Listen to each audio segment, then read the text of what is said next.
kegiatan link hari ini. Kalau ada temannya yang ingin ikutan juga.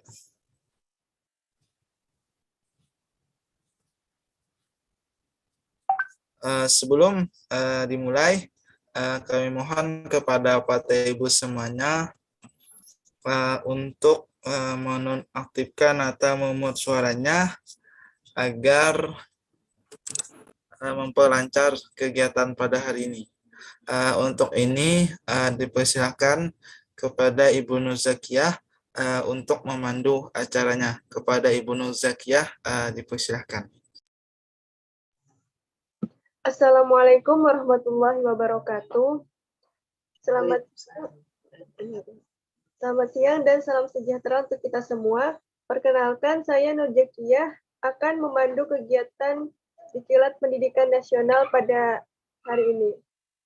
Terima kasih kepada Bapak Syarifuddin, SPDI, MPD, selaku founder dan CEO Analog Teacher of Learning dan Ketua Pelaksana Diklat Pendidikan Nasional, Bapak Ahmad Muzakir, SPD. Alhamdulillah acara ini dapat terlaksana berkat dukungan dari Universitas Lambung Mangkurat Banjarmasin, Universitas Muhammadiyah Bengkulu, Universitas Muhammadiyah Pontianak, Universitas San Pedro, Institut Pertanian Bogor, Institut Agama Islam Al-Azhar Lubuk Linggau, MIN 3 Kota Medan, MAN 1 Kota Kediri, dan SMAN 8 Banjarmasin. Kegiatan ini juga disponsori oleh Berkah Ziarah Wisata Religi, Ziarah Makam Para Wali, Toko Munasya, Agen Batik Sasirangan, dan Borneo Tour Travel Ticketing Online. Para narasumber dan peserta yang kami hormati, sebagaimana telah diumumkan, Diklat Pendidikan Nasional kali ini mengambil tema tentang karakter Bhinneka Tunggal Ika. Sebelum penyajian materi, izinkan saya untuk menyampaikan sedikit pengantar terkait materi yang akan disampaikan. Pada dasarnya, kegiatan ini sangat penting dan menarik untuk diikuti, karena banyak sekali informasi yang kita dapatkan. Oleh karena itu, diharapkan kepada seluruh peserta untuk memperhatikan dan mengikuti diskusi dengan sebaik-baiknya. Baiklah, Diklat Pendidikan kali ini akan dibagi menjadi 3 sesi. Sesi yang pertama yaitu penyampaian materi secara paralel, dan sesi yang kedua yaitu sesi tanya-jawab. Pada hari ini akan menghadirkan 3 orang narasumber. Yang pertama yaitu oleh Dr. Nur Hafizah, ST MPD, dengan materi penanaman konsep multikultural pada tenaga pelajar. Yang kedua yaitu oleh Zain Ahmad Fauzi, MPD, dengan materi pembinasaan kemandirian dan gotong royong dalam implementasi pelajar Pancasila. Yang ketiga yaitu oleh Dr. Irwandi, MPD, dengan materi mengisi kemerdekaan, kolaborasi atau kompetensi. Untuk mempersingkat waktu, langsung saja kita mulai sesi pertama, yaitu penyampaian materi secara paralel. Saya terlebih dahulu membacakan kurikulum fit narasumber, yaitu Dr. Nur Hafizah, STMPD, lahir di Banjarmasin 15 September 1972, pendidikan terakhir S3 Manajemen Pendidikan. Pada tahun 2007 sekarang menjadi dosen di Universitas Lambung Mangkurat.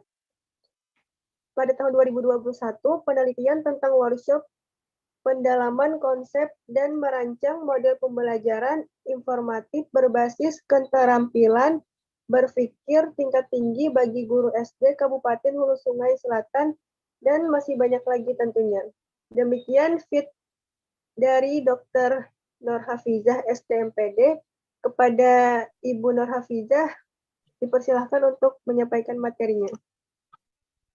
Baik, terima kasih kepada moderator Ibu Nur Zakiyah. Mungkin saya meralat gitu ya. materi saya itu pembiasaan gotong royong dan kemandirian. Kalau tidak salah multikultural Bapak Jain Ahmad Fauzi nanti. Oke, baik. Terima kasih atas kesempatan yang diberikan kepada saya, Panitia Analo yang sudah bersedia memberikan kesempatan untuk saya sedikit berbagi. Sebenarnya di sini saya juga bukan orang yang ahli banget gitu ya. Kita sama-sama sharing lah. Makanya untuk itu saya di sini tidak menggunakan PowerPoint, tapi lebih kepada karena saya menyukai lebih pada interaksi sebenarnya gitu ya. Karena kalau melihat dari materi yang saya ingin sampaikan itu adalah pembiasaan kemandirian dan gotong royong dalam implementasi pelajar Pancasila. Sepertinya sih ini bukan sesuatu yang baru gitu buat kita gitu ya. Cuman kenapa akhirnya ini saya angkat karena memang ini menjadi sebuah apa ya. Saat ini bangsa Indonesia itu lebih banyak kepada dekansi moral. Oke, baik, izinkan saya memulai. Bismillahirrahmanirrahim. Assalamualaikum warahmatullahi wabarakatuh. Salam sejahtera buat kita semua. Om Swastiastu, Namo Buddhaya, dan salam kebajikan. Izinkan saya menyampaikan materi yang berjudul pembiasaan kemandirian dan gotong royong dalam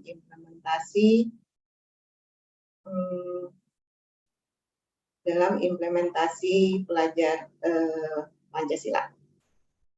Seperti kita ketahui bahwa memang saat ini Mas Menteri gitu sering mendengungkan bahwa saat ini harus mengaplikasikan profil pelajar Pancasila, dan di sini saya mengambil 2 hal dari 6 profil tersebut, yaitu kemandirian dan gotong royong.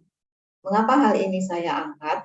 Karena di gotong royong pada elemen ketiga kalau tidak salah ya, elemen kunci gotong royong itu adalah kolaborasi, kepedulian, dan berbagi. Sedangkan untuk kemandirian, di mana elemen kunci dari mandiri itu sendiri adalah tanggung jawab, kesadaran akan diri, dan situasi yang dihadapi, dan regulasi diri sendiri. Seperti itu. Sebentar. Yang melatar belakangi materi ini, saya melihat kepada demoralitas saat ini gitu ya, bangsa kita gitu, di mana saat ini adanya dekadensi moral, di mana penurunan atau kemerosotan moral, di mana penurunan moral pada diri seseorang itu yang diakibatkan oleh faktor-faktor tertentu. Saya juga kemarin sempat mengikuti beberapa kali ya pelaksanaan sebelum hari ini. Intinya kita itu adalah kepada pendidikan karakter sebenarnya, sesuai dengan tema yang diajukan di sini adalah karakter Bhinneka Tunggal Ika. Kenapa hal ini mungkin panitia mengangkat? Karena kita perlu kembali untuk mengingatkan kepada generasi-generasi muda saat ini bahwa penurunan atau kemerosotan moral itu sangat luar biasa merosotnya, seperti itu ya. Dari identifikasi yang selama ini saya amati, yang juga sering kita mendengar, bahkan kita melihat melalui media sosial bahwasanya demoralisasi itu peningkatan tindak kekerasan atau pertengkaran di kalangan remaja itu semakin marak gitu ya. Setelah itu juga saya mengidentifikasi bahwa maraknya anak-anak dan remaja yang gemar bermain game sehingga membuat mereka kurang bersosialisasi seperti itu. Selain itu juga ada semakin tidak mereka malu lagi untuk mengungkapkan kalau mereka itu sedang pacaran gitu ya, yang bahkan juga mereka melampaui batas norma agama. Selanjutnya saya mengidentifikasi juga bahwa budaya ketidakjujuran dan rasa tidak hormat anak kepada orang tua dan guru di kalangan anak-anak dan remaja itu sudah lumayan meningkat juga. Selanjutnya yang kelima, saya melihat di sini penurunan semangat belajar, kedisiplinan, gotong royong, kemandirian itu juga sangat-sangat menurun.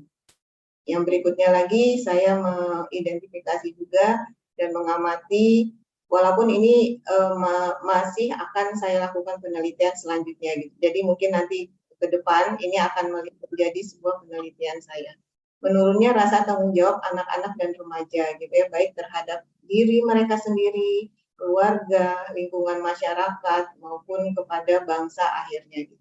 Dan paling saat ini yang sebenarnya apa ya, budaya yang miris kalau sama-sama kita saksikan dan kita lihat adalah bahwa membudayanya nilai materialisme, di mana hedonisme, mereka mengatakan masyarakat hedon gitu ya, di anak-anak milenial saat ini atau di generasi saat ini gitu ya.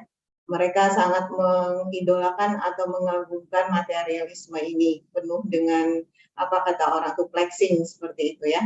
Setelah itu juga yang ini yang sering terjadi dari dulu sampai sekarang, bahwa penggunaan narkoba serta minuman alkohol yang tidak bisa itu sama sekali kita hilangkan.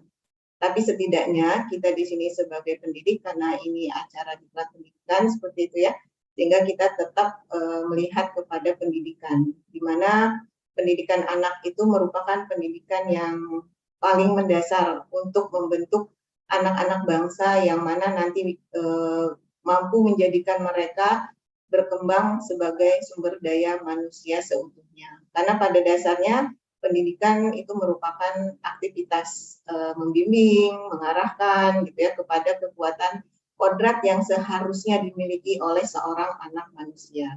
Sehingga mereka sebagai manusia juga sekaligus bagian anggota masyarakat itu dapat mencapai keselamatan dan kebahagiaan. Dan ini adalah puncak daripada arti pendidikan itu sendiri gitu.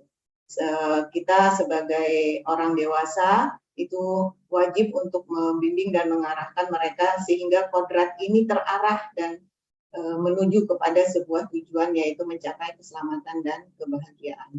Yang mana juga kita bisa melihat tugas pendidik itu saat ini tidak mudah gitu, karena pendidik itu tidak hanya mengajar gitu ya, tidak hanya memberikan materi gitu, tapi juga mendidik, terutama khususnya mendidik moral anak-anak bangsa. Sehingga tugas pendidik itu hanya dapat merawat dan menuntun tumbuhnya kodrat itu. Hanya mampu kita membimbing dan mengarahkan, tapi tidak bisa kita memaksakan seperti itu ya. Karena seorang anak mengenyam pendidikan di tempat yang sama, dididik oleh guru yang sama, namun sejatinya setiap murid, setiap siswa anak itu pasti mempunyai jalannya sendiri. Sehingga mungkin di sini ada beberapa bapak ibu guru juga gitu ya, mungkin ada praktisi, terus ada dosen juga, yang mana tugas kita itu sebenarnya menuntun mereka lah, mengarahkan gitu. Karena pada sejatinya anak itu memiliki apa namanya itu ya, memiliki kapasitas tersendiri yang mana kita sebagai orang dewasa bisa mengarahkan mereka menuju itu. Sehingga anak-anak bisa tumbuh dan hidup sesuai dengan kodratnya sendiri seperti itu. Selanjutnya, kalau kita melihat pendidikan, pada dasarnya itu adalah pendidikan yang mengarah kepada pendidikan barat seperti ini, saat ini ya. Pendidikan barat itu di mana kita biasanya perintah, paksaan, dan hukuman gitu. Jadi tanpa ada edukasi apa sih sebenarnya arti pendidikan itu sendiri, sehingga kebanyakan dari kita memunculkan dampak dari sebuah pendidikan barat itu tidak akan bergerak mereka atau tidak akan melakukan jika tidak disuruh atau dipaksa atau bahkan diberi perintah. Nah, ini adalah pendidikan yang berkiblat kepada barat, di mana juga pendidikan barat ini itu meniadakan budi pekerti, sehingga anak-anak dengan budaya barat mereka lebih kepada individualisme atau egois gitu ya, kepada materialisme. Dan ini kita lihat saat ini gitu, di anak-anak generasi milenial, generasi Z saat ini, itu egoisme mereka sangat kuat. Kenapa? Karena mereka disuguhi dengan gadget, terus disuguhi dengan media sosial seperti TikTok, Instagram, dan lain sebagainya, dan itu tidak bisa kita rem, karena saat ini arus informasi itu sangat deras masuk ke gadget mereka, yang mana gadget sudah menjadi konsumsi mereka sehari-hari gitu. Sehingga di sini juga dampak dari pendidikan barat itu akhirnya anak-anak itu suka berangan-angan gitu, suka menghayal, tapi tanpa tahu hayalan mereka itu bagaimana sih mewujudkannya gitu. Nah, disinilah peran kita semua sebagai pendidik, bagaimana pendidik di sini bukan hanya guru gitu ya, tapi kerjasama antara keluarga, sekolah, dan masyarakat gitu. Seperti istilah oleh Ki Hajar Dewantara yang mengatakan whole school development seperti itu, di mana beliau mengatakan keberhasilan pendidikan itu adalah 3 pilar, Jika 3 pilar ini tidak kita jalankan secara sinergis, maka gagallah pendidikan itu. Itu yang dulu digaungkan oleh Ki Hajar Dewantara. 3 pilar itu apa saja? Yaitu keluarga, sekolah, dan masyarakat. Yang mana juga jika 3 pilar ini tidak berkolaborasi, tidak berintegrasi, ya gagallah pendidikan kita seperti itu. Karena setiap orang itu bisa menjadi guru, setiap rumah itu bisa menjadi sekolah, gitu ya. Pendidikan itu tak berhenti di bangunan sekolah saja, tidak berhenti hanya di ruang sekolah saja yang dibatasi oleh dinding, tembok, hanya dibuka oleh sebuah jendela, gitu ya. Tapi pendidikan itu bisa di mana saja, bisa di rumah, bisa di jalan, atau di sawah, atau di gunung, dimanapun. Itulah sejatinya arti sebuah pendidikan. Nah, ini juga selaras dengan pendidikan yang diagungkan oleh Ki Hajar Dewantara, yaitu pendidikan kerakyatan. Nah, ini yang saat ini sepertinya gitu ya, kalau saya melihat Mas Menteri itu mengarahkan seperti itu, di mana pendidikan kerakyatan itu bercirikan satu, itu biasanya membuat anak mencintai bangsanya sendiri. Kalau saat ini gitu ya, anak-anak yang saya lihat dengan gadget itu mereka lebih tahu keadaan di luar daripada Indonesia, daripada negaranya sendiri, sehingga rasa cinta kebangsaan itu masih perlu kita tingkatkan lagi, seperti itu. Yang kedua, ciri dari pendidikan kerakyatan yang diberikan oleh Hajar Dewantara itu adalah membuat mereka menjadi sosok-sosok yang memiliki rasa kemanusiaan, di mana dasar pendidikan kerakyatan ini bersemangat, berbudi luhur, memiliki budi pekerti, dan budi sosial, di mana jangan sampai sekolah itu menjauhkan anak-anak dari keluarga dan masyarakatnya. Itu yang diajarkan oleh Ki Hajar Dewantara. Karena itu saya mengangkat juga profil pelajar Pancasila ini gotong royong, di mana kita tahu gotong royong itu pemaknaan dari sila kelima dari Pancasila. Pada saat zaman Presiden pertama dulu Soekarno, beliau itu bahkan merangkum Pancasila itu dalam satu kata, sebenarnya itu gotong royong gitu ya, yang berarti itu adalah kebersamaan, kekompakan sosial, dan saling mengenal satu sama lain, di mana pekerjaan yang sulit juga menjadi mudah dan pekerjaan bisa dapat cepat terselesaikan. Kala itu juga Soekarno mengusung Pancasila, bahkan merangkum Pancasila dalam satu kata gotong royong. Tapi saat ini gotong royong itu semangatnya itu udah mulai menipis gitu ya. Makanya itulah selanjutnya bagaimana kemudian kita sebagai pendidik di sini bisa membangkitkan kembali semangat gotong royong itu. Selanjutnya di sini saya kemandirian. Kemandirian itu sebagai kemampuan untuk mengambil pilihan dan menerima konsekuensi yang menyertainya. Menumbuhkan kemandirian pada anak itu tidak mudah memang ya. Sebaiknya dimulai sejak dini atau pada anak usia dini, pada masa itu masa masih golden age. Karena apa?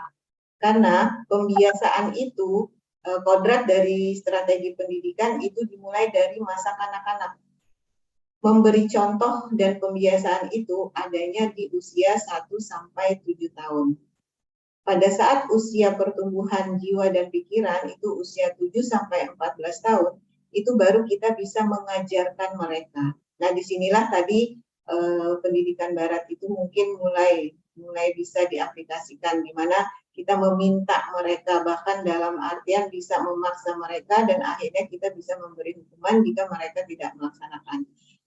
Jadi sangat penting bagi guru PAUD gitu ya, guru PAUD dan SD lah, anak usia dini dan sekolah dasar, di mana masa kanak-kanak yang pembiasaan itu dimulai dari 1-7 tahun. Kalau sudah usia 14-21 tahun itu sudah terbentuk sebuah karakter, atau kalau bahasa perilaku itu adalah self discipline, itu sudah terbentuk.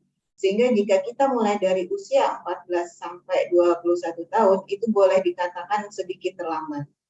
Karena apa? Karena di sini mereka sudah mulai membuat sebuah perilaku atau karakter. Sehingga kalau kita mau memulai sebuah pembiasaan, itu diawali dari anak 1-7 tahun. Bahkan ada sebuah penelitian itu dari dalam kandungan. Caranya bagaimana? Caranya kita mengajak ngobrol ke anak tersebut seperti itu. Sehingga pada saat perkembangan pertumbuhan kemandirian pada anak dapat dilakukan dengan pembiasaan maupun dengan keteladanan. Karena kalau kita sudah bicara pembiasaan, itu biasanya kita memang berbicara tentang keteladanan, di mana kedua hal tersebut itu sangat dekat dengan kehidupan anak. Nah, saat ini juga kita sangat sangat prihatin gitu terhadap aneka permasalahan yang terjadi di bangsa Indonesia, yang mana dikatakan bahwa faktor utamanya adalah menipisnya tadi semangat gotong royong, tanggung jawab, dan kemandirian. Untuk inilah PR kita bersama gitu ya, baik sebagai pendidik, orang tua, ataupun anggota masyarakat gitu secara bersinergi dalam membangun kesadaran betapa pentingnya sebuah pembiasaan ini. Di mana jika kita bicara pembiasaan, berarti kita juga berbicara sebuah keteladanan atau contoh. Yang mana keteladanan merupakan unsur paling mutlak gitu ya untuk bisa kita melakukan perubahan perilaku hidup. Tidak hanya secara teori, tapi secara implementasi. Kuncinya adalah semua kesadaran dalam mempersiapkan dan membentuk moral, spiritual, dan sosial anak. Di mana juga guru, orang tua, anggota masyarakat memberikan teladan dan contoh yang baik untuk anak-anaknya. Kalau tidak diberi contoh, ya mereka kembali mengikuti apa yang menjadi hal yang salah. Gitu. Kalau kita memberikan sesuatu yang positif, pasti anak akan mengikuti sesuatu yang positif. Karena usia anak 1-7 tahun tadi, mereka itu berada pada psikologi perkembangan meniru. Jadi apapun yang dia lihat, dia tidak hanya melihat sebenarnya. Karena secara vibrasi, secara energi, anak-anak itu merasakan apa yang orang dewasa lakukan. Sehingga walaupun dia tidak melihat perilaku kita, tapi dia bisa merasakan, bahkan dia bisa mendengar. Seperti itu. Karena semua panca inderanya pada saat usia 1-7 tahun itu aktif gitu ya. Sehingga pembiasaan atau contoh itu tidak hanya berupa tindakan nyata, tapi juga oleh sebuah rasa. Seperti, contoh diperdengarkan misalnya lagu Indonesia Raya gitu ya, guru memberikan contoh dengan sikap hormat. Kenyataannya mungkin ada guru yang mendengarkan Indonesia Raya juga tidak memberikan sikap hormat kepada bendera merah putih, sehingga anak juga tidak mencontoh gitu, sehingga beberapa contoh yang secara tidak langsung itu akan melekat pada anak untuk mengikutinya, seperti itu. Pembiasaan itu sendiri dapat dilakukan dalam kegiatan proses pembelajaran. Misalnya di mana anak dibiasakan untuk melakukan aktivitas pembelajaran sendiri gitu ya. Sedangkan peran guru hanya sebagai pembimbing dan mengarahkan kegiatan yang dilakukan oleh anak. Contoh ya, karena saya kan di PGSD dan juga di PG PAUD gitu, di mana anak usia dini dan anak usia SD ini sangat menjadi peran penting nantinya bagaimana kedepannya generasi emas pada tahun 2045 itu bisa kita laksanakan seperti itu ya. Mungkin ada beberapa contoh, sebenarnya Bapak Ibu juga sudah melakukan ini gitu. Makanya saya lebih nanti senangnya kita sharing aja gitu ya, tanya jawab. Sehingga kita bisa sama-sama kembali membangun kesadaran bagaimana melakukan pembiasaan ini dalam menanamkan karakter gotong royong dan kemandirian itu. Contohnya misalnya di anak PAUD gitu ya, memberikan kegiatan pada saat subtema bendera negara gitu, di mana anak kan melakukan kegiatan di sana gitu. Mereka diminta untuk mewarnai gambar bendera merah putih. Nah, pada saat mewarnai gambar bendera merah putih, itu guru tidak memaksakan, oh ini harus merah, oh ini harus putih. Tidak seperti itu dulu gitu ya. Tapi kita kasih kebebasan dulu lah kepada mereka untuk mengekspresikan sesuai keinginan mereka. Mereka mau menggunakan misalnya mewarnai gambar bendera itu dengan warna apa. Walaupun kita sudah memberikan contoh gambar, ini warna merah loh, ini warna putih gitu ya. Tapi tetap kita berikan kesempatan atau kebebasan ataupun ruang kepada mereka untuk bisa berekspresi. Karena apa? Menumbuhkan kemandirian pada anak itu tidak mudah gitu ya. Karena kan orang tua itu kita maunya yang cepat, anak harus ngikut dengan kita, anak harus kalau bahasa Banjar itu menuruti apa yang kita inginkan gitu. Padahal tidak seperti itu gitu. sebagai guru, kita juga harus memberikan kepercayaan besar kepada anak, seperti ketika anak bermain bersama teman-temannya, gitu ya, anak diberikan kepercayaan untuk bermain bersama, saling berbagi mainan, sehingga terjadilah interaksi antara anak, gitu. Interaksi yang dilakukan antara anak akan menumbuhkan kepercayaan diri dan melahirkan kemandirian anak. Di mana dalam mendorong tumbuhnya kemandirian anak usia dini, guru memberikan berbagai pilihan dan jika memungkinkan memberikan gambaran kemungkinan konsekuensi yang menyertai pilihan yang diambilnya.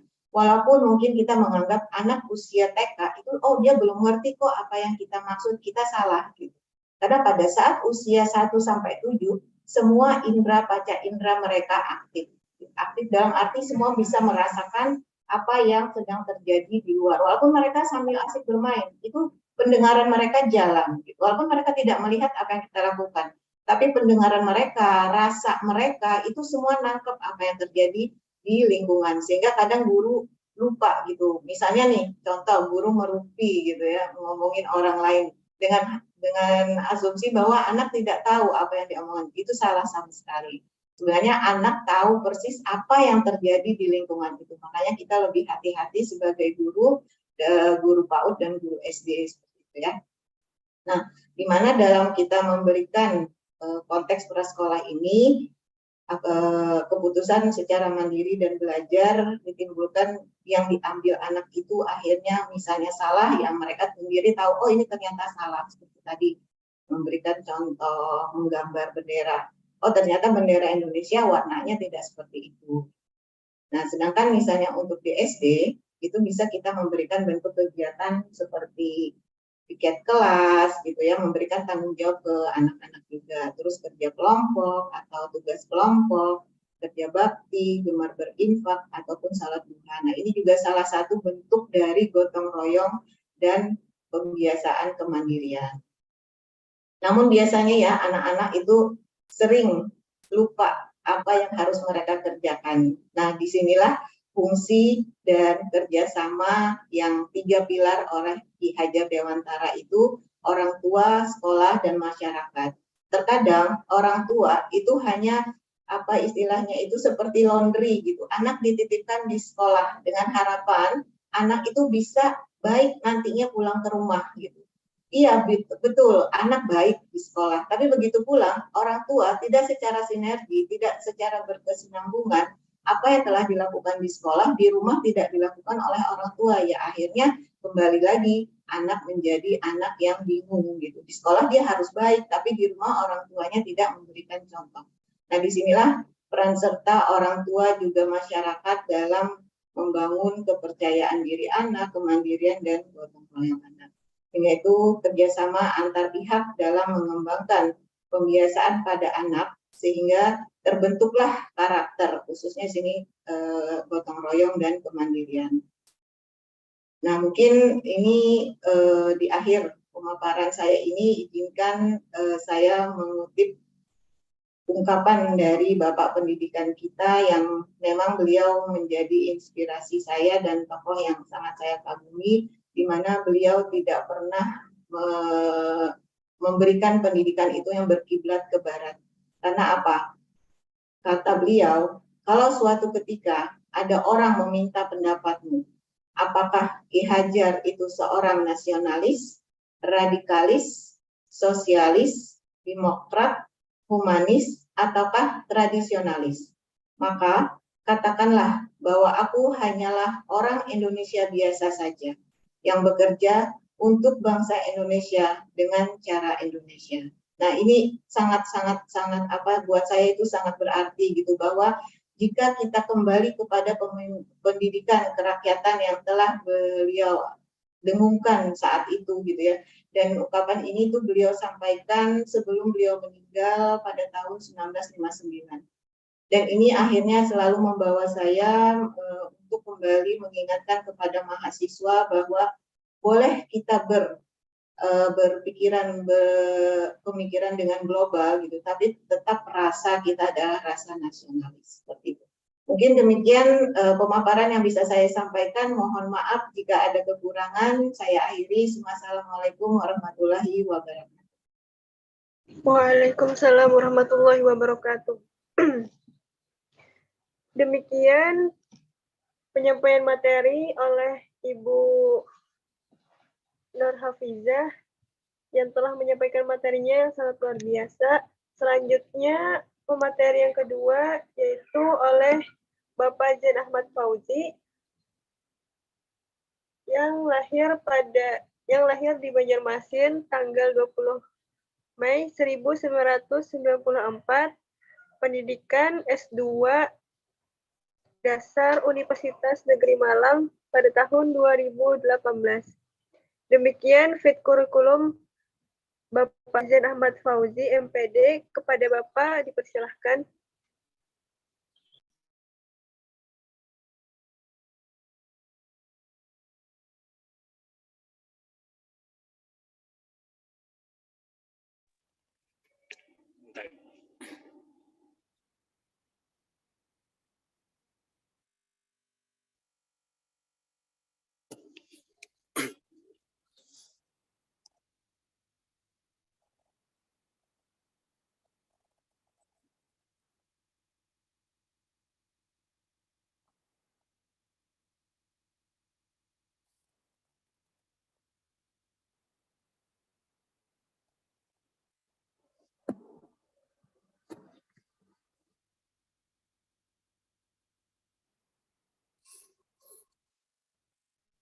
Saat ini layar saya terlihat ya.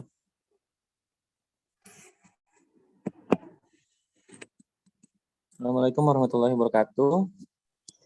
Waalaikumsalam warahmatullahi wabarakatuh. Baik. Dan izin, di sini juga ada Kodi saya, Ibu Dr. Hafizah, dan Bapak pemateri, semua peserta yang bisa terlibat dalam kegiatan pagi ini. Hari ini saya mungkin akan menambahkan saja materi yang tadi sudah disampaikan oleh Bu Dr. Hafizah, karena mungkin semua sampai akhir kita berkesinambungan materinya. Nah, hari ini saya akan menyampaikan mengenai penanaman konsep multikultural pada tenaga pendidik. Kenapa ini saya anggap penting? Karena kadang pendidik pun tidak bisa menyadari bahwa ini juga harus kita filter. Ini juga termasuk multikultural. Ini juga masuk pluralis. Karena beberapa pandangan secara umum hanya beranggapan bahwa multikultural atau pluralis itu hanya kepada budaya orang Jawa dengan orang suku Banjar, suku Bugis dengan suku Madura, hanya sebatas itu. Padahal yang namanya culture-nya itu tidak hanya budaya, tapi semua aspek akan terkumpul dan dibahas. Oke, mulai dari CV saya tadi sudah disampaikan, saya bernama Zain Ahmad Fauzi, dulu S1-nya PGSD dan S2-nya juga pendidikan dasar. Nah, di mata kuliah yang biasa saya ampu, saya sering memegang mata kuliah pendidikan multikultural juga. Jadi di mata kuliah itu kami biasanya diskusi cukup mendalam bersama mahasiswa mengenai masalah-masalah yang muncul di masyarakat. Sebelum kita ke materi, sebenarnya materinya cuma ada satu slide untuk membahas materi ini. Namun kita membuka wawasan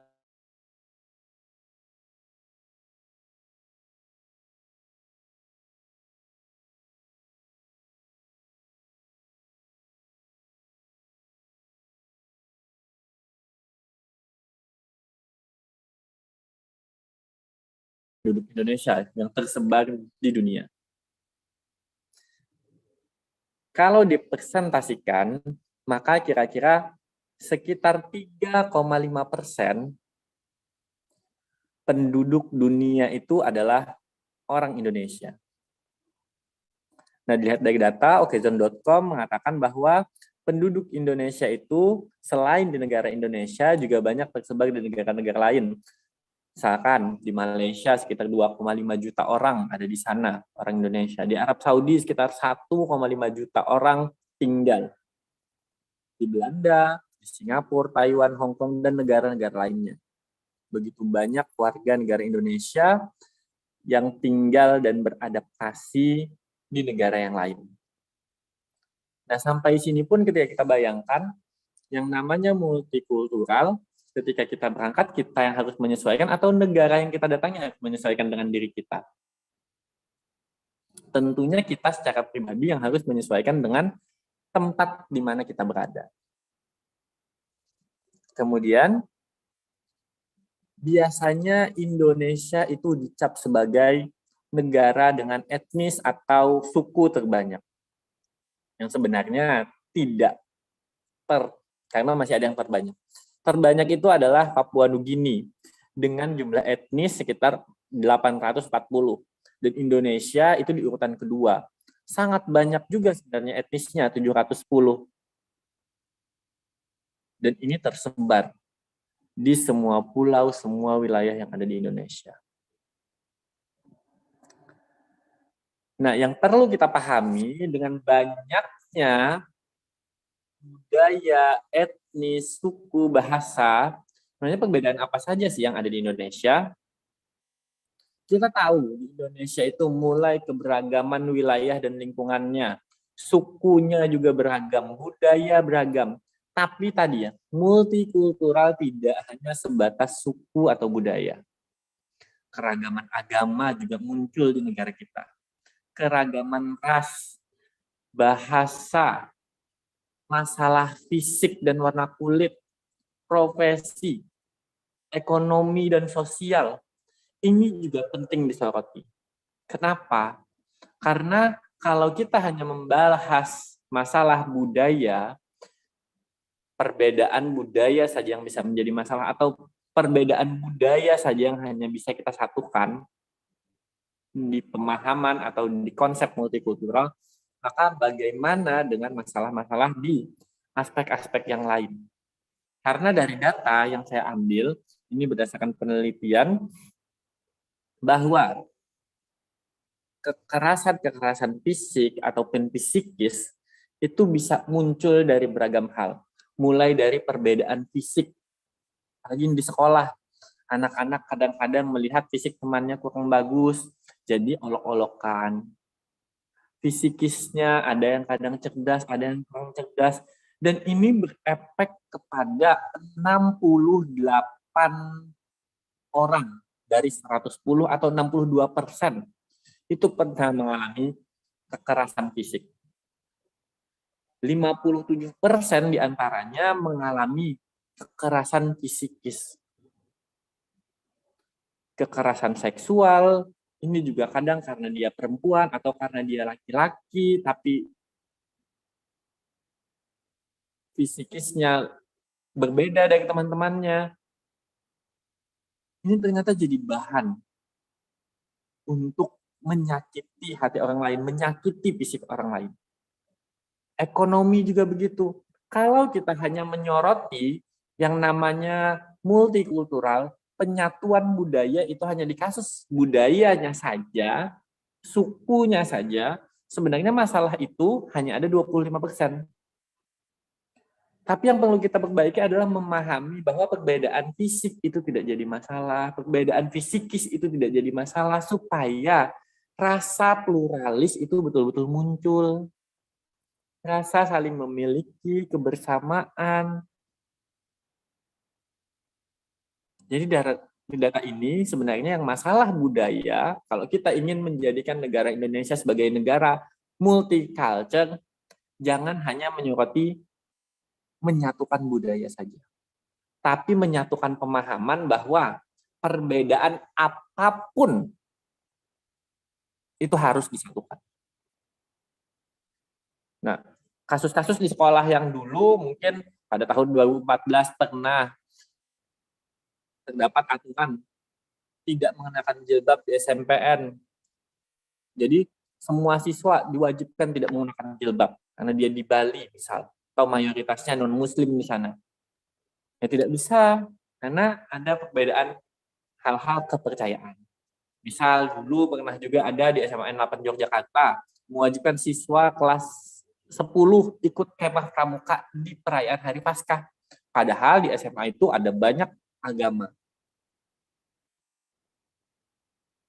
Kemudian di 2019 juga pernah ada surat edaran mewajibkan menggunakan pakaian seragam muslim siswa SD. Padahal di SD itu ada banyak agama, ada banyak keyakinan. Nah, hal-hal yang unsurnya wajib ini perlu diperhatikan kembali oleh rekan-rekan pendidik ataupun masyarakat secara umum. Jadi Jangan menganggap walaupun kita mayoritas berarti wilayah itu milik kita. Jadi pengajar ataupun masyarakat secara umum jangan terlena dengan kalimat multicultural. Multinya banyak, culture-nya budaya. Berarti budayanya yang banyak. Budaya itu terbangun juga dari berbagai macam aspek, dari berbagai macam perkembangan. Nah, dari sumber Wikipedia sendiri, saya kutip di sini, multikultural atau multikulturalisme atau kemajemukan budaya itu berasal dari kata multi dan kultur, yang berarti budaya majemuk. Namun, dari ideologi yang di pengertian lainnya, pengertian yang lebih luas, multikultural dapat diartikan bahwa sebuah ideologi yang mengakui dan mengagungkan perbedaan. Kita sadar ada perbedaan dan kita bangga dengan perbedaan. Itu makna multikultural. Bedanya tidak hanya di budaya ya, tidak hanya dari kebudayaan. Kadang kita mengamaknai kebudayaan itu harus tarian, adat, suku, hanya itu. Ini semua perbedaan. Dilihat dari kasus yang tadi saya sampaikan, perbedaan fisik, perbedaan jenis kelamin, harus dipahamkan kepada peserta.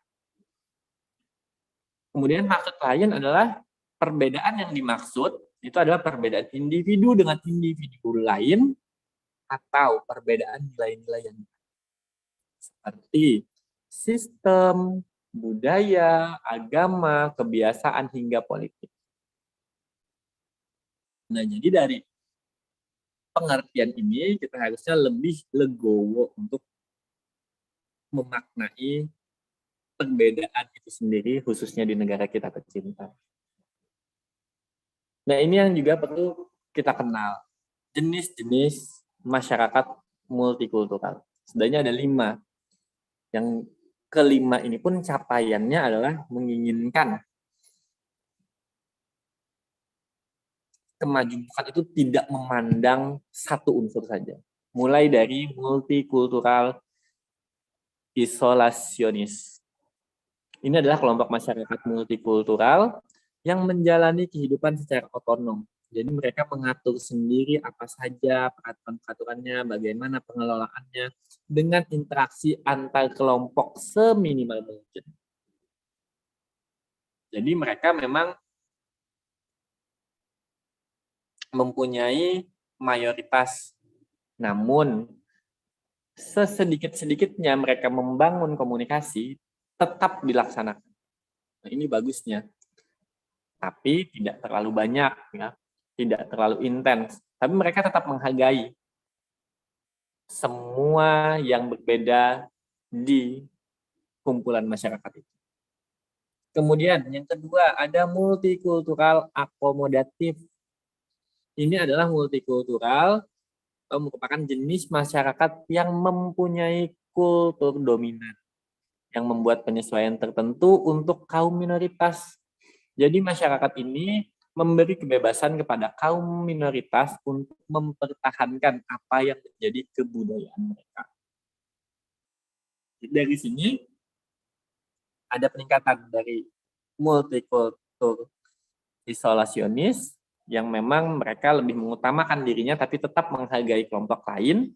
Kalau di kedua, ini sudah menghargai kelompok-kelompok minoritas untuk mengembangkan atau menjalankan kebudayaan-kebudayaannya walaupun mereka tinggal di negara mayoritas. Kemudian ada multikultural otonomis. Di sini adalah masyarakat multikultur yang hidup bersama dan berupaya menciptakan kesetaraan budaya mereka. Jadi di otonomis ini, otonom, mereka sudah mulai menyelaraskan, menyetarakan perbedaan-perbedaan. Tadi ya, kita perlu menegaskan budaya itu tidak hanya budaya tarian, budaya etnis, tapi budaya itu semua, baik ekonomi, sosial, dan lainnya. Nah, ini sudah mulai disatukan. Disatukan dalam artian, ayo kita sama-sama kita membangun suatu wilayah, dan juga apa yang kita buat ini untuk kita semua. Nah, ini sudah bagus sampai ketiga. Kemudian masih ada yang keempat, itu adalah multikultural kritikal atau interaktif. Nah, multikultural seperti ini adalah jenis masyarakat yang tidak fokus terhadap kehidupan kultural atau otonom, tetapi lebih kepada menciptakan kultur bersama yang mencerminkan dan menegaskan perspektif masing-masing kelompok masyarakat. Jadi mereka sudah tidak ada lagi pembahasan, oh kamu suku A, kamu suku B. Jadi lebih kepada profesional. Ayo kita bangun sama-sama. Kalau ada masalah, bukan masalahnya antar suku, tapi memang karena pekerjaannya. Itu yang dibangun di multikultural interaktif ini. Nah, yang terakhir, kalau bisa memang bagusnya kita ada di multikultural kosmopolitan. Jadi, semua jenis masyarakat itu berusaha menghilangkan batas kultur. Jadi dalam kehidupan mereka, sehingga tercipta masyarakat yang tidak terikat pada budaya tertentu. Kita menghargai budaya, ada kebudayaan, ada seni, ada tari, dan lain sebagainya. Tapi tidak seolah itu milik pribadi. Semua boleh memiliki, semua boleh mempelajari, semua boleh bangga. Jadi, kebudayaanku adalah milikmu, kebudayaanmu juga boleh aku banggakan. Nah, seandainya tercipta masyarakat seperti ini, kita masuk ke dalam lingkup sekolah, seandainya anak-anak, oh kamu anak orang kaya, aku pun merasa kaya karena berteman denganmu. Anak-anak tidak akan ada olok-olokan, oh kamu miskin, aku nggak mau berteman. Tidak akan ada lagi pola seperti itu, karena mereka sadar bahwa semua itu tidak untuk membangga-banggakan suatu kelompok. Baik, sebenarnya ini saja materi yang perlu saya sampaikan. Kita harus paham bahwa perbedaan atau ingin membangun masyarakat multikultural itu tidak hanya anak-anak yang sadar bahwa oh, kita berbeda suku tapi kita masih berteman. Tidak hanya itu, tapi tidak membedakan seluruh unsur. Baik fisik, ekonomi, sosial, dan lain sebagainya. Supaya menumbuhkan apa tadi? Masyarakat yang tidak terikat pada budaya tertentu. Tapi memang budaya bersama yang mereka bangun. Nah, jadi konflik sosial, misalkan ini tanah milikku, ini lahanku. Kalau misalkan kita ada punya lahan, punya tanah, kita bangun bersama, nanti akan kita bagi, alangkah lebih baiknya. Ya, dan candaan-candaan seperti ini juga anak-anak kadang selotehan nama bapak, merasa sakit hati. Ayo kita sebagai guru, sebagai orang tua, sebagai masyarakat, lebih bijak juga kepada anak-anak. Jangan malah terpancing anak-anaknya kok berkelahi, orang tuanya ikut berkelahi. Padahal masalahnya candaan anak-anak. Jadi poin di materi ini kita harus lebih memahami bahwa perbedaan itu alangkah lebih baiknya dijadikan sesuatu yang indah supaya membentuk negara kita ini, negara tercinta kita ini terus berkibar, terus menjadi kebanggaan, terus menjadi sorotan dunia bahwa tidak akan ada lagi negara seindah negara ini yang mampu menerima perbedaan, yang mampu hidup damai, yang mampu memberikan rasa nyaman baik kepada masyarakatnya yang tinggal ataupun masyarakat lain yang ingin datang. Kita bangga dengan perbedaan dan kita bisa membuat nyaman di perbedaan itu. Dari saya mungkin cukup. Terima kasih. Assalamualaikum warahmatullahi wabarakatuh. Waalaikumsalam warahmatullahi wabarakatuh. Selanjutnya pemateri yang ketiga yaitu oleh Bapak Dr. Irwandi MPD. Sebelumnya terima kasih kepada Bapak Zain Ahmad Fauzi untuk materinya yang sangat luar biasa. Selanjutnya kita akan lanjut kepada pemateri yang ketiga oleh Bapak Dr. Irwandi MPD. Dr. Irwandi MPD lahir di Tarakan Baru, Kabupaten Sijunjung, Provinsi Sumatera Barat pada tanggal 26 Desember 1963. Pendidikan terakhir S3 di IKIP Malang dengan jurusan pendidikan biologi. Dan sekarang menjadi dosen di PNSD Program Studi Pendidikan Biologi VKIP Universitas Muhammadiyah Bengkulu. Saat ini juga menjabat sebagai Direktur Program Pasca Sarjana UMM Bengkulu. Selama ini, penulis aktif mengikuti berbagai pertemuan ilmiah, baik di tingkat nasional maupun internasional. Beberapa buku yang pernah diterbitkan beliau, diantaranya Strategi Pembelajaran Biologi, Lesson Study, Literasi Sains, dan lain-lain. Demikian kurikulum fit Bapak Dr. Irwandi MPD. Kepada Bapak dipersilahkan untuk menyampaikan materinya.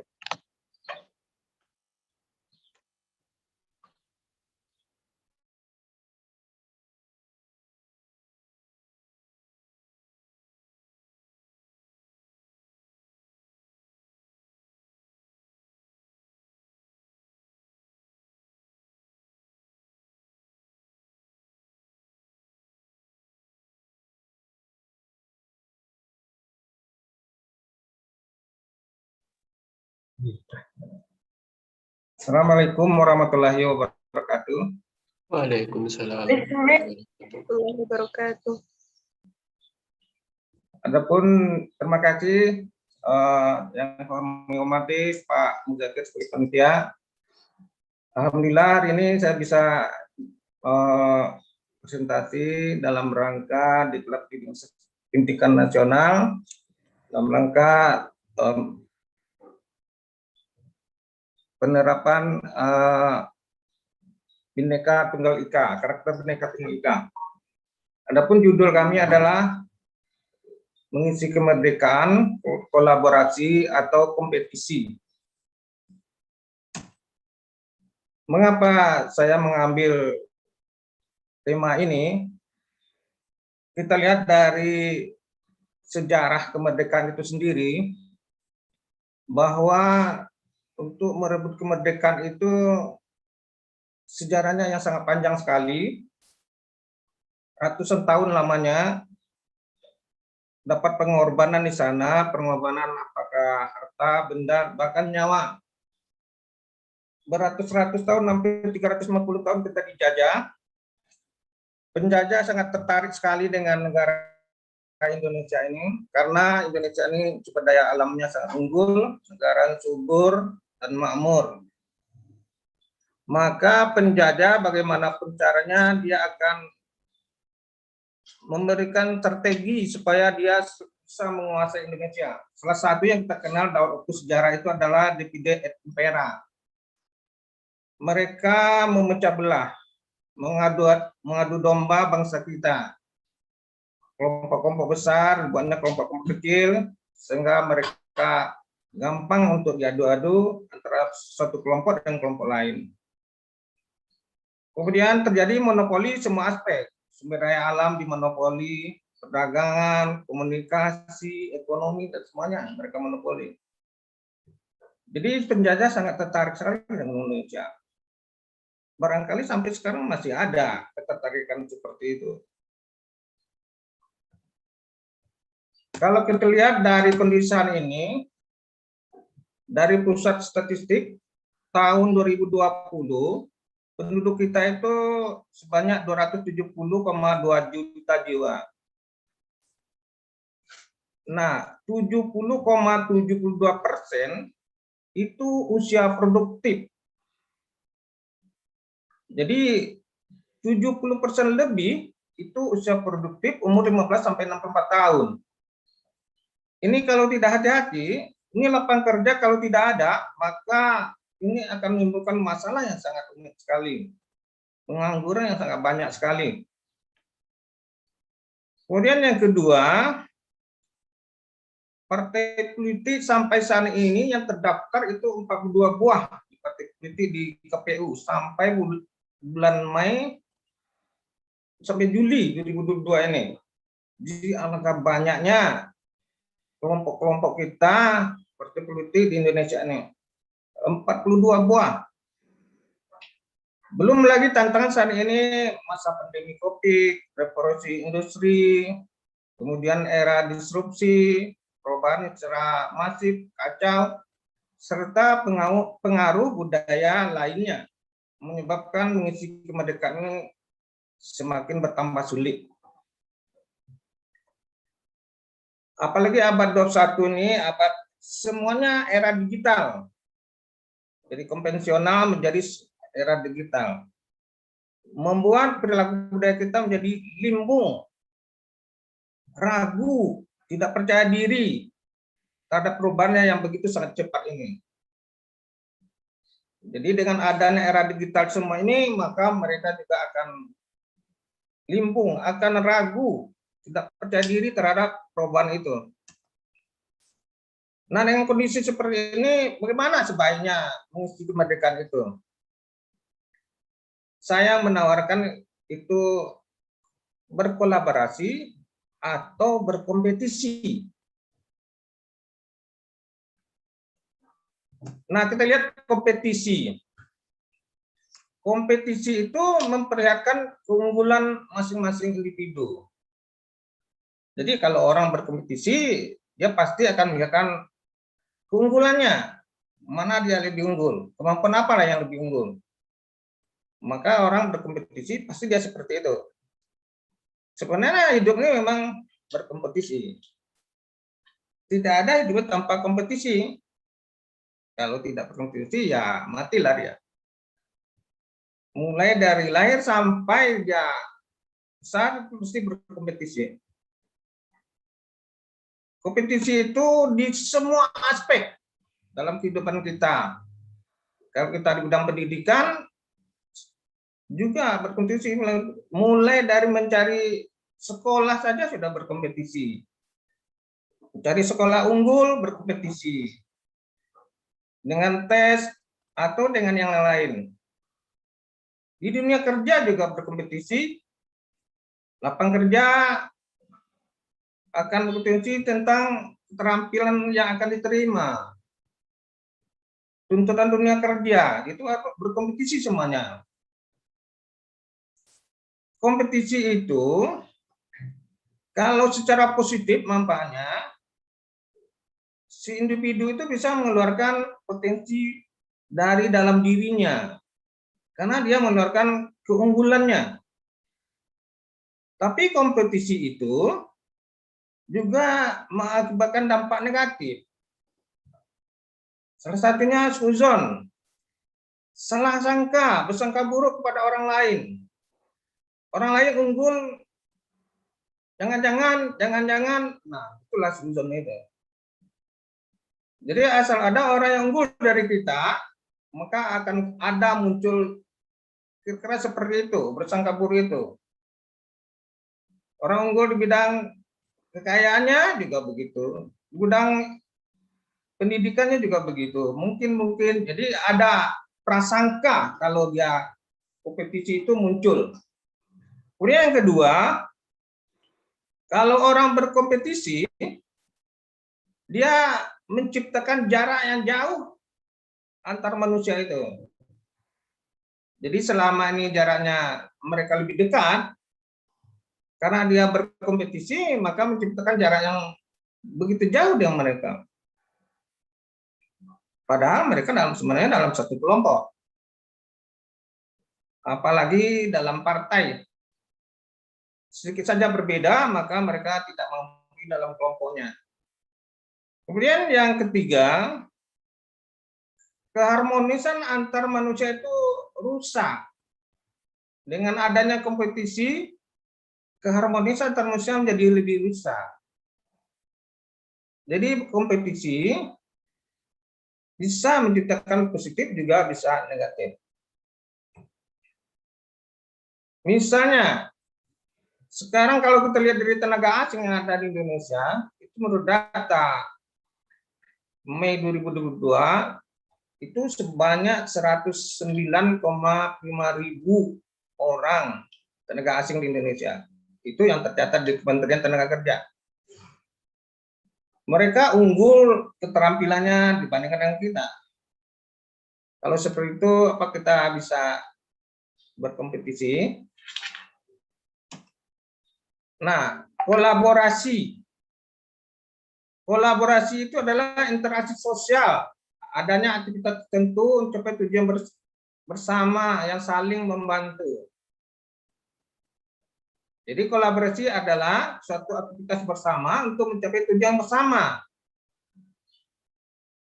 Kolaborasi terjadi kerjasama antara individu dengan individu lainnya. Instansi dengan instansi lainnya yang lebih dari satu. Untuk memahami masalah yang dihadapi dapat dikerjakan secara bersama-sama.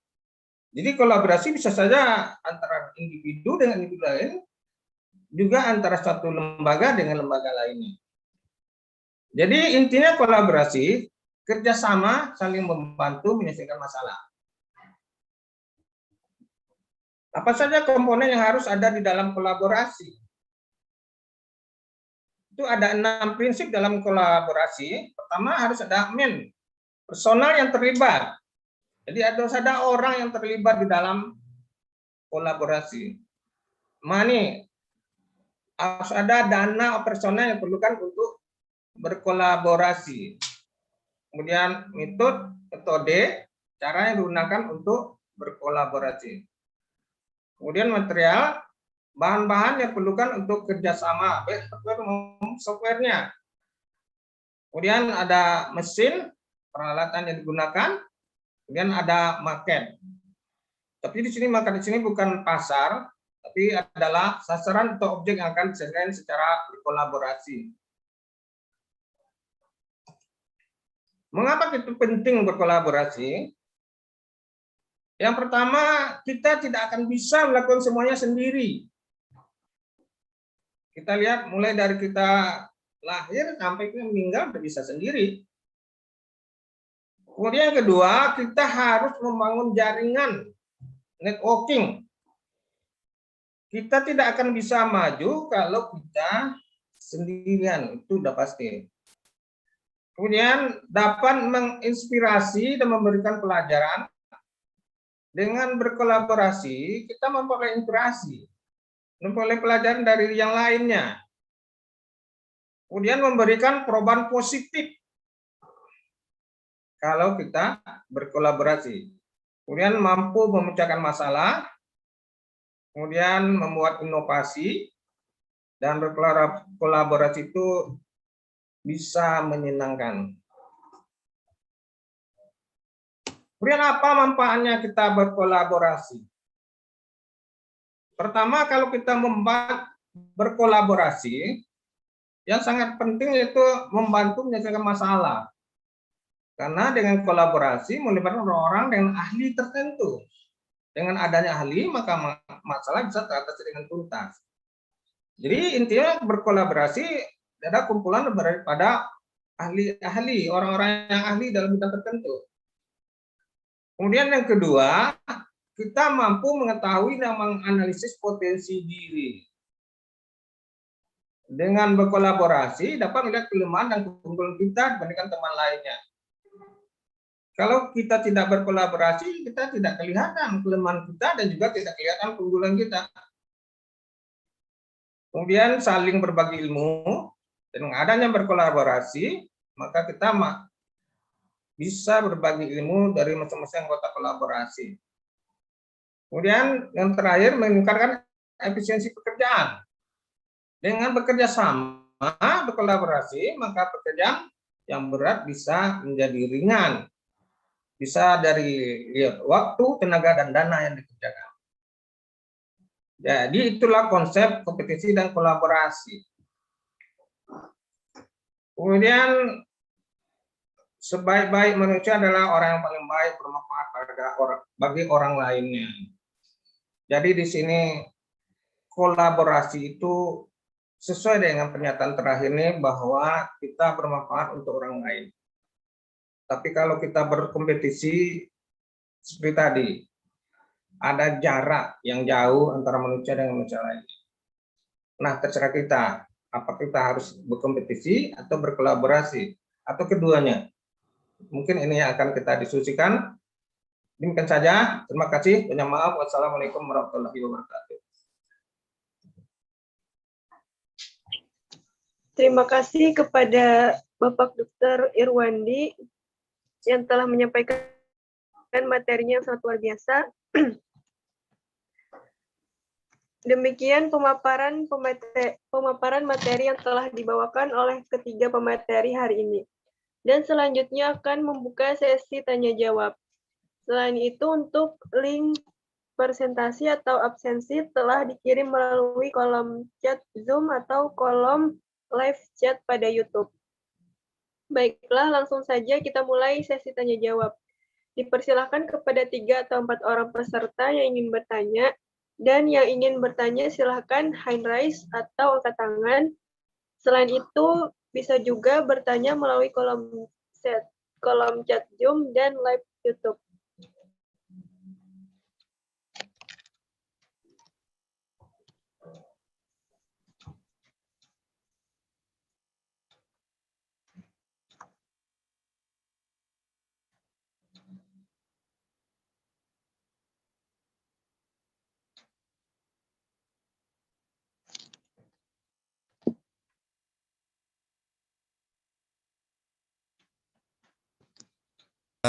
Untuk pertanyaan, kami tunggu sekitar 1 menit. Silahkan pada Bapak Ibu semuanya yang ingin bertanya, seperti apa yang dikatakan moderator tadi, silahkan hand raise atau angkat tangan, atau bisa juga pertanyaannya tuliskan aja di kolom chat.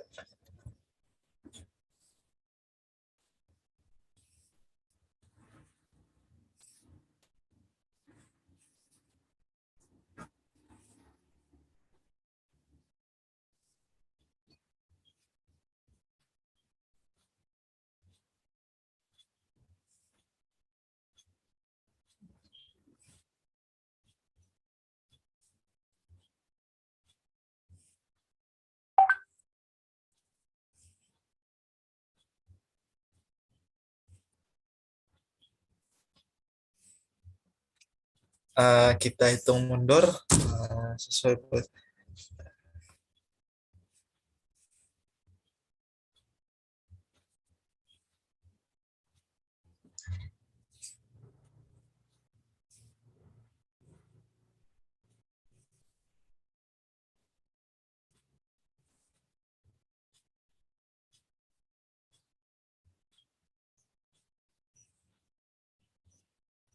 akan informasikan juga untuk link presensi, silahkan aja cek pada kolom chat.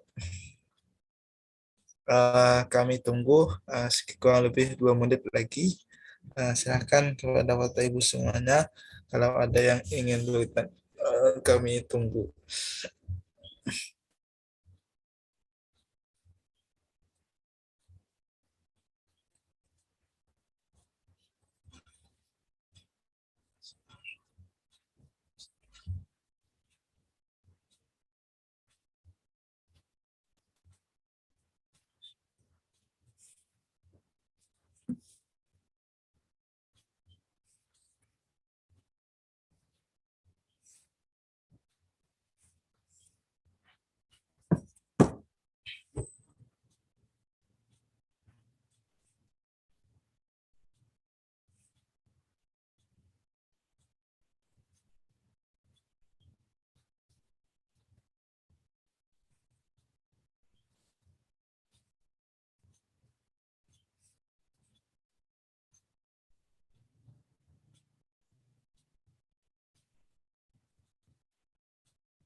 Sini kucingnya.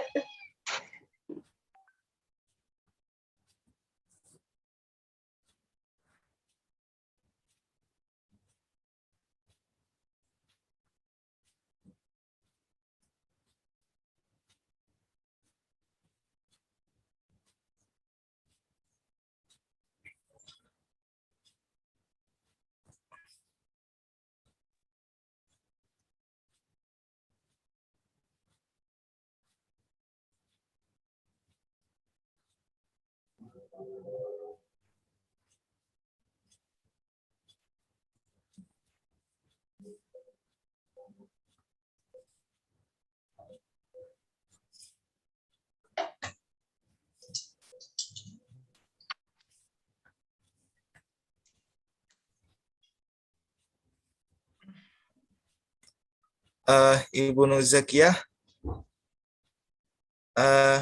kalau ada bisa juga antar pemateri kalau ada yang ingin bertanya. Ibu Nur Hafizah bisa mendengar suara Ibu Nur Zakiyah bisa mendengar suara saya, Bu. Inggih, bisa. Misalnya tidak ada pertanyaan, silahkan lanjutkan aja ke closing statement.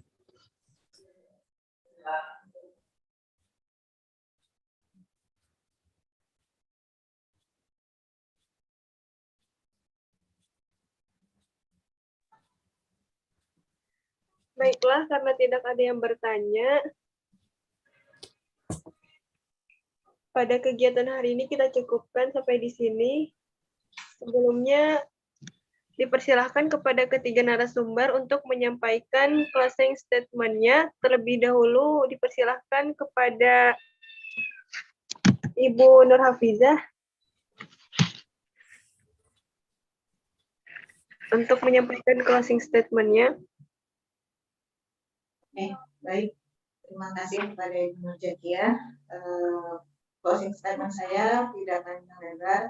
Saya hanya mengingatkan kepada kita semua bahwa tugas kita bersamalah generasi penerus bangsa saat ini, generasi milenial dan generasi Z saat ini, sehingga kesadaran mari kita bangun bersama dari diri kita sendiri. Terima kasih, Ibu Nur Zakiyah. Terima kasih untuk Ibu Hafizah. Selanjutnya dipersilahkan kepada narasumber yang kedua, yaitu Bapak Ahmad Fauzi. Dipersilahkan untuk closing statement-nya. Terima kasih, Bu Zakiyah.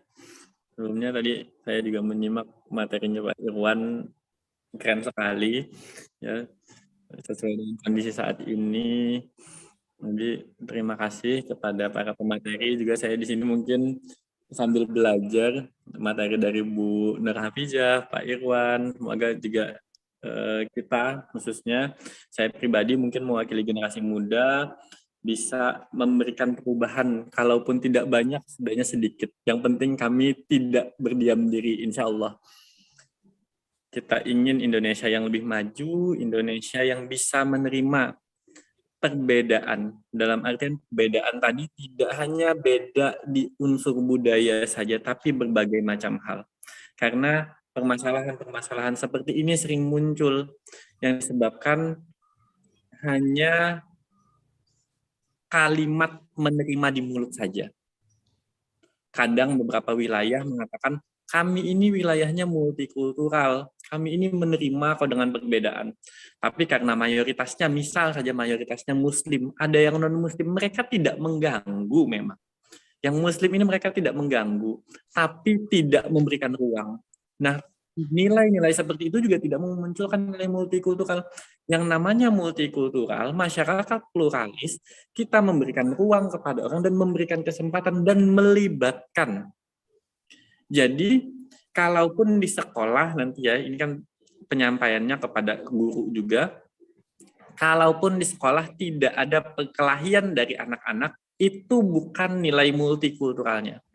Tapi nilai multikultural yang perlu dibangun adalah adanya kesinambungan, saling menyokong, saling mendukung antar anak-anak. Jadi kalau anak-anak tidak berkelahi di sekolah itu juga tidak aman. Ada unsur yang perlu kita pertanyakan. Tapi kalau anak-anak mereka saling membangun, saling menguatkan, saling mensupport satu sama lain, itulah yang kita harapkan.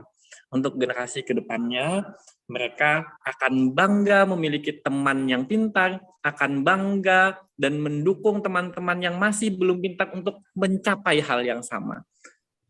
Kita bangga dengan negara kita saat ini.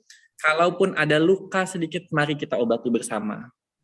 Saya akhiri. Assalamualaikum warahmatullahi wabarakatuh. Waalaikumsalam warahmatullahi wabarakatuh. Terima kasih untuk Bapak Ahmad Maudi. Selanjutnya dipersilahkan kepada Bapak Irwandi untuk menyampaikan closing statement-nya. Terima kasih. Saya tertarik dengan pemateri semuanya bahwa seperti Ibu Nur Hafizah ya. Ibu Nur Hafizah membicarakan masalah gotong royong.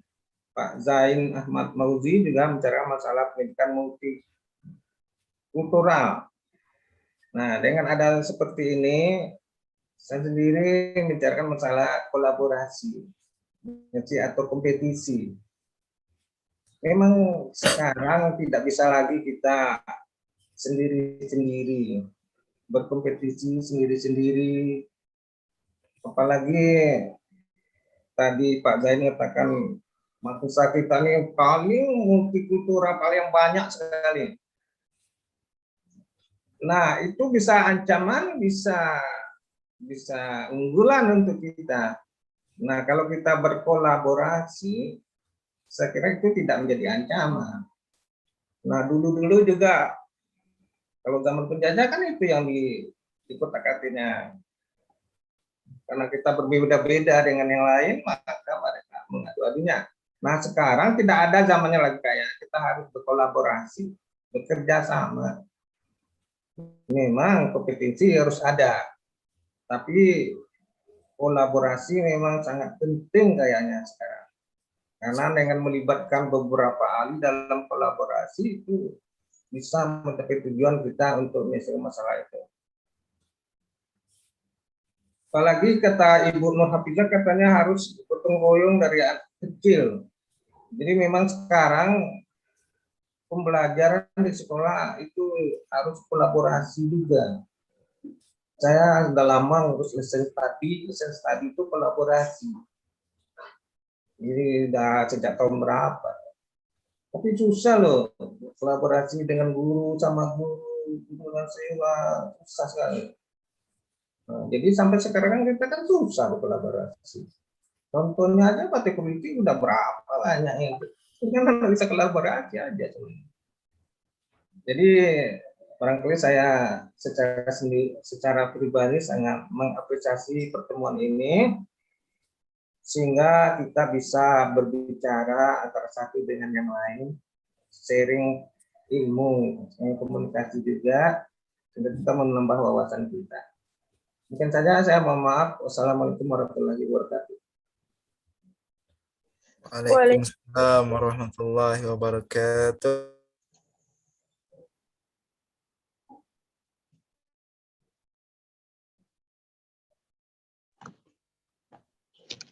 Terima kasih untuk Bapak Irwandi atas closing statement-nya.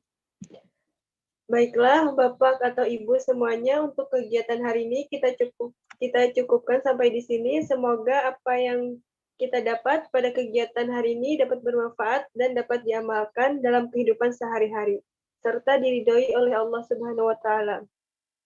Para hadirin sekalian, sekali lagi kami mengucapkan terima kasih banyak kepada para pemateri, oleh Ibu Hafizah, Bapak Ahmad Maudi, dan Bapak Irwandi. Terima kasih.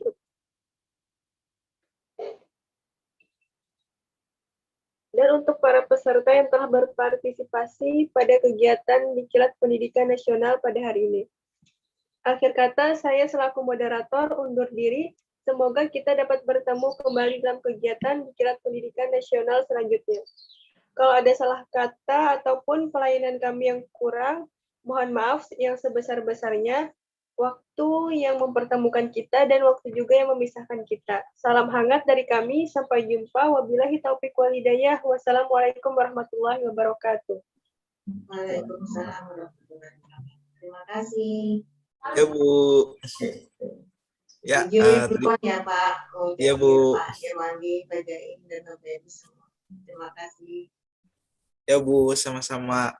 Terima kasih Pak Muzakir. Iya Bu, iya Pak, sama-sama. Pak Zain juga terima kasih Ya. Kak. Ya.